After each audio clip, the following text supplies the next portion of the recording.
Hello అండి. అందరికీ నమస్కారం. భగవద్గీతలో శ్రీకృష్ణుడు ఏం చెప్పారంటే, అన్నం పెట్టిన వారికి అన్యాయం చేసినా, మనకి సహాయం చేసిన వారుంటారు కదా! వాళ్ళకి మోసం చేసినా, దారి చూపిన వారికి ద్రోహం చేసినా, నమ్మకం మన మీద నమ్మిన వారిని, మనకి గుడ్డిగా నమ్మిన వారిని నమ్మక ద్రోహం చేసినా అది మహాపాపం.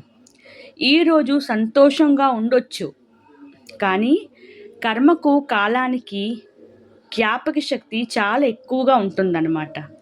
అయితే ఫలితం మాత్రం ఖచ్చితంగా అనుభవించి తీరాల్సిందే అని శ్రీకృష్ణుడు భగవద్గీతలో చెప్పారు. అలాగే ఎవరైతే నిష్కామనమాట అంటే మన కర్మఫలాన్ని ఆశించుకుంటా పనిచేసిన వాళ్ళకి ఆత్మజ్ఞానము, అలాగే భక్తి, ఇంకా ధర్మం మార్గంలో నడిస్తే మాత్రం ఆ మనిషికి ఏంటంటే ఈ మోహం ఏదైతే మన చుట్టూరు ఒక మాయాజాలం అనేది ఉన్నదో ఆ మోహం, అలాగే మనకి ఉండే దుఃఖాల నుంచి, కష్టాల నుంచి కూడా శాంతి లభిస్తుంది అని చెప్పారనమాట.